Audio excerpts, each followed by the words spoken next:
ជំរាបសួរពុកម៉ែបងប្អូនទាំងអស់គ្នាបាទក្បាលវីដេអូឡើងគឺទឹកបេះត្រាប់រំលួយត្រាប់នេះគឺជាត្រាប់រលួយដែលយកមកធ្វើជាទឹកជ្រលក់សម្រាប់ចុចជាមួយនឹងត្រីអាំងឬត្រីចៀនហើយត្រាប់ហ្នឹងគឺមានរសជាតិដូចជាពង្រអញ្ចឹងប៉ុន្តែ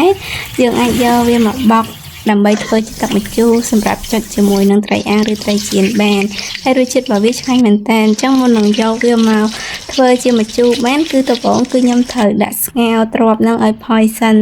ស្ងោរដើម្បីឲ្យវាស្ងួតទឹកល្អអញ្ចឹងខ្ញុំយកពេលហ្នឹងមកចៀនជាមួយនឹងត្រីដោយសារតែចិត្តដល់ម៉ោងញ៉ាំបាយដែរហើយ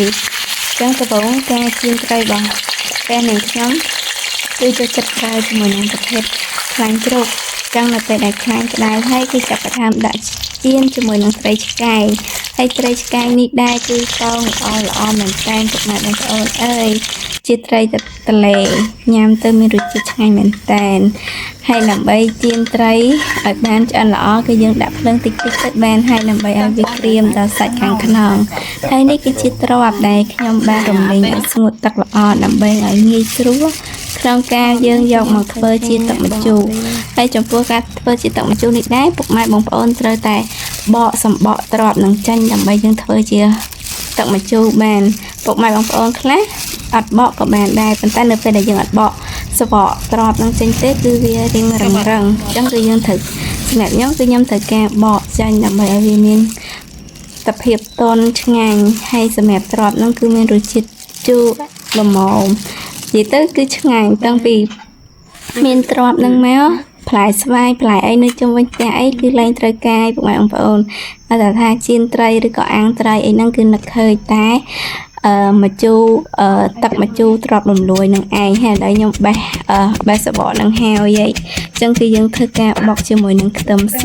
ជាមួយនឹងខ្ទឹមក្រហមតែដើម្បីឲ្យវាមានរសជាតិឈ្ងុយហើយហឹរឆ្ងាញ់អញ្ចឹងគឺខ្ញុំដំបូងគឺខ្ញុំបុកខ្ទឹមហើយនៅក្នុងនឹងដែរគឺយើងត្រូវដាក់ជាមួយនឹងស្ករប៊ីចេងឲ្យហើយដើម្បីឲ្យខ្ទឹមរបស់យើងបុកទៅវាឆាប់ម៉ត់ល្អនៅពេលដែលខ្ញុំធ្វើទឹកត្រីគឺខ្ញុំដាក់តែប៉ុណ្្នឹងទេគឺដាក់តែរ៉ូឌីប៊ីចេងជាមួយនឹងទឹកត្រីអត់មានដាក់ថែមស្ករទេតែលោកបងប្អូនចូលចិត្តរៀងផ្អែមគឺអាចលួចស្ករបន្តិចបានហើយយើងធ្វើការបុកឲ្យម៉ត់ហើយយើងចាក់ជាមួយនឹងទ្រាប់ហើយនឹងបន្ថែមជាមួយនឹងទឹកត្រីតែប៉ុណ្ណឹងគឺរសជាតិទឹកម្ជូរនេះគឺមានរសជាតិឆ្ងាញ់យកទៅណាមិនអត់ទេពុកម៉ែបងប្អូនជាមួយនឹងត្រីចៀនដែលជាត្រីទន្លេទៀតគឺរសជាតិឆ្ងាញ់មែនតើអរគុណពុកម៉ែបងប្អូនសម្រាប់ការពេញចិត្តនិងតាមដានទស្សនាវីដេអូរបស់នាងខ្ញុំសូមជួយចុច Like Subscribe Follow និង Share ម្នាក់មួយផងអរគុណជម្រាប